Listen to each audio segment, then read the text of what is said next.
At the beginning, a blushing girl greeted Osamu-kun with a soft hey. The boy froze, thinking that on that day, he had accidentally uncovered her secret. Still red-faced, the girl said she had been hiding something for a long time. Papers floated around the room, money scattered across the floor. 1 hour earlier at school, the bell had rung. Someone had called out to Osamuda, who was sitting at his desk with a book in hand. 3 girls walked up to him, and one asked if it was true that Kusun-chan and he were childhood friends. He slipped his book into his bag and replied that they weren't. The girl looked surprised and reminded him that the teacher had handed him the notes and asked him to bring them to the absent Sotoyama. Ucha explained they only lived near each other and weren't actually childhood friends. Sounding disappointed, the girl told the boys nearby they could relax. The boys, who had been panicking earlier, immediately looked relieved. Ucha stood up, remarking that Kusun was popular after all. As he walked home, he reminded himself that Kusun Sotoyama was just a neighbor. Even though they had played together when they were little, they drifted apart after entering elementary school. That was why the rumors weren't true. They didn't have that kind of relationship. Stopping in front of the house with the nameplate Sotoyama, he muttered Kusun's name. Taking out his phone, he typed, "I got you the printouts from school," and pressed send. She replied almost instantly with thanks and said she'd come right away. While searching his bag for something, Ucha suddenly heard a loud slam followed by a clack. He froze as silence fell. Wondering what had made such a huge noise, he walked to the front door and rang the bell, calling for Kusun-san. She didn't respond. The door wouldn't open either.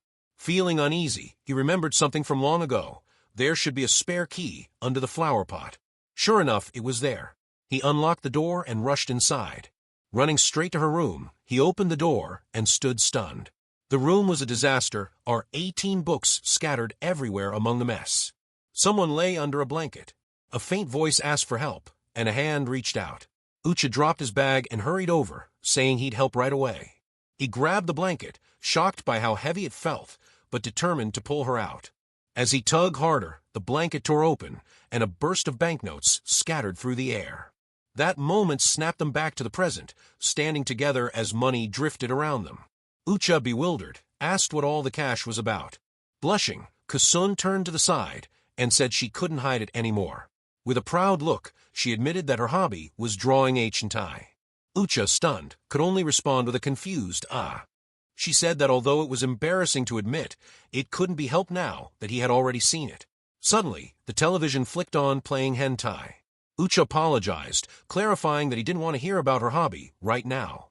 What he needed was an explanation about the money. Smiling, she thanked him for not finding her hobby disturbing. He replied firmly that the disturbing thing was the massive amount of cash on the floor, most of it in 1,000 yen bills, which must total an astronomical sum. Kusun walked to the window, opened it to let the wind in, and explained that she used a pen name because she was embarrassed. She was actually quite popular, even regarded as a leading figure in her circle, and her doji always sold out. He tried to interrupt, saying he wasn't talking about her manga, but then he suddenly remembered a news story about tax evasion. Shocked, he asked if she was properly reporting her earnings to the tax office. With the breeze blowing the sheer curtain across her face, Kusun ignored the question, remarking on how beautiful the sky looked.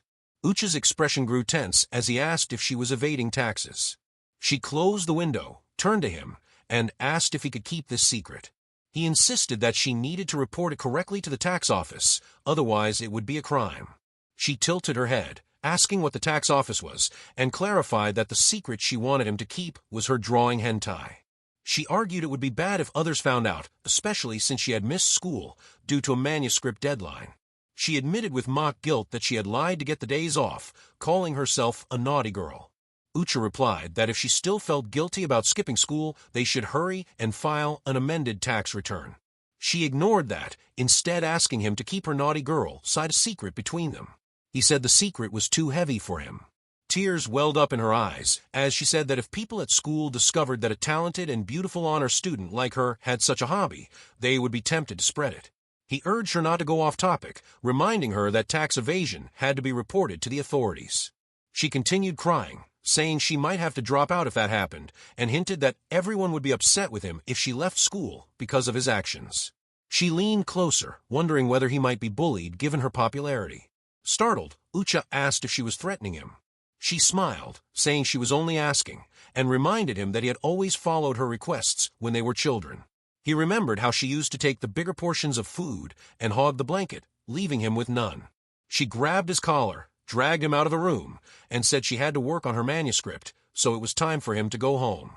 He protested that he wasn't done talking, but she teased him about staying at a girl's house and threatened to call someone.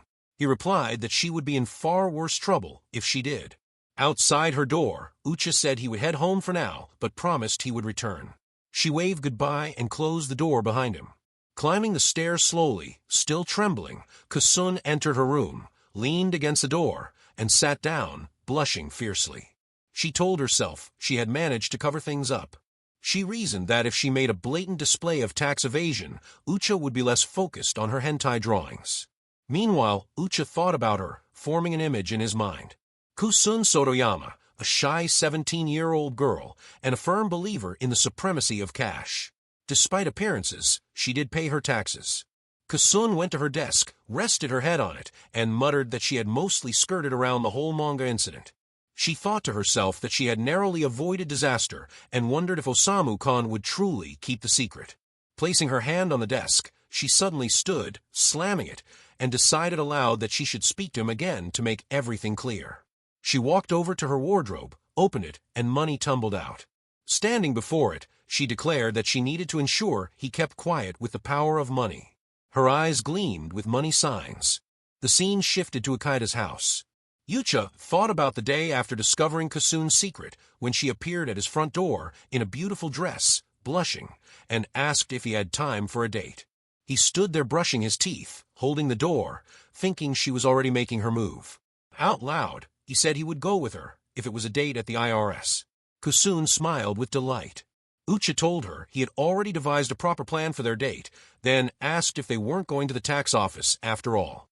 She explained that she had been so excited about the date that she had finished the manuscript in a single night. He remarked that she must have been driven by something urgent. Privately, he thought it would be a good opportunity to talk, then agreed to go and prepare. Suddenly, he noticed something and exclaimed in surprise. Her bag was stuffed with money, bills peeking out. Kusun told him she would wait for him. Still stunned, he asked her to confirm where they were actually going on the date. She winked and said they were going shopping. The scene shifted again, showing them walking down the street. Kusun was ahead, smiling, while Ucha followed, thinking he didn't fully understand the plan, but that he would have to stop her if necessary. She turned back, blushing and fidgeting, remarking that it had been a long time since they had gone out together like this, and wondered what their classmates would think if they saw them. Cheetah replied that they would probably be seen as accomplices and could be held responsible later. She agreed, saying it was a big responsibility, and that she would be counting on him to pick accessories that suited her. Confused, Ucha asked if accessories was some kind of code. Kusun said that accessories just meant accessories. She simply wanted something cute and fashionable. He pointed out that her budget seemed a bit high, but she laughed, saying it was a reward for finishing her manuscript. Ucha thought that made sense if they were talking about high-end accessories. He stopped in front of one shop, thinking it might work, but she walked past it. He tried again with another store, then another, but she kept moving. Finally, he asked which store they were going to. She suddenly pointed ahead, her face bright, exclaiming that they had arrived. They stood in front of a worn-out antique shop with broken vases and dolls in the window. Ucha was shocked and asked if the shop was even legal. Kusun assured him it was a licensed antique dealer, though compliance was a bit lax because it was old-fashioned, adding that it had a nice Showa-era retro vibe. He replied that Showa-era compliance sounded like a big problem. Inside, they saw antiques and an old man sleeping at the counter. Ucha, initially uneasy, began to think it was just a normal, old-fashioned shop. Kusun called him over excitedly, asking which one he thought was good. When he joined her, he saw shiny watches, gold chains, rings, and other valuables, and was stunned. Kusun pointed to a kihei chain, asking what he thought. Ucha said that kind was usually worn by tough guys downtown. She explained it had high purity and was less bulky than carrying cash. He asked if she was trying to conceal assets and what happened to the cute and fashionable goal. Surprised, Kusun gloomily suggested maybe the necklace didn't suit her. Ucha agreed that it didn't and shouldn't. She remarked that it was more expensive than plain gold of the same weight because of design and processing costs. Ucha commented that their conversation had taken a strange turn. Kusun then suggested gold teeth, smiling as she said they weren't really worth anything as teeth anymore and could probably be bought for the raw metal price. Ucha reminded her they were supposed to be buying accessories. She argued they could be worn as pendants, and Ucha called that avant-garde. Kusun clapped happily, proposing they get matching ones as a keepsake for their date. She pointed out that there was another gold tooth that would match, both being human teeth. Ucha said an incisor and a molar didn't really match, and he didn't see the romance in it. Kusun mused that perhaps a gold tooth was too light and suggested something heavier, like a gold bar. Ucha replied that they weren't even talking about weight. She then called him over to look at something else. Ucha suspiciously asked if she was trying to bribe him. Kusun seemed surprised, then smiled and stepped close, touching his chest, claiming she simply wanted to give her dear childhood friend a present. Ucha thought that accepting anything after such an obvious hint at tax evasion would make him an accomplice. Kusun, feigning hurt, pushed him and said his words made her sad. He warned her to be careful, but she asked again if he really wouldn't accept it. He lost his balance, fell, and ended up with Kusun on top of him. She loomed over him with a fierce expression, money spilling from her bag, repeating that she would buy him. Ucha thought the pressure was immense, but still told her he couldn't accept it. Shocked, Kusun was pushed aside as they both stood. Ucha assured her that he wouldn't tell anyone, and that she didn't need to buy him anything because he believed in her. He thought about her all night before and told her she had changed since elementary school, from selfish child to an elite, model student. Blushing, Kusun asked if she had really been like that. He said her transformation was incredible, and that she now knew how to balance her personality with society's expectations. Extending his hand, he told her he had faith in her and trusted that she would handle the situation before it became serious. Kusun, blushing deeply, gripped his hand. That evening, as they walked down the street, Kusun asked if she had really had a terrible personality when she was little.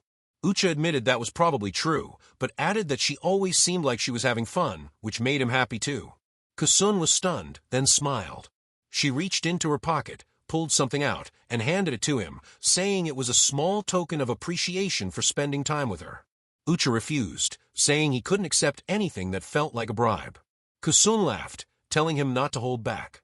When he looked, he saw it was a cat charm, inscribed with drawing wealth, becoming fortune, and gaining luck. He thought about the words as Kusun turned, laughing, and asked if he had had fun, and if she had made his heart race. Ucha admitted it had been fun, and that his heart had raced in many ways. She teased him, asking what he meant, but he told her she definitely knew. They continued walking together.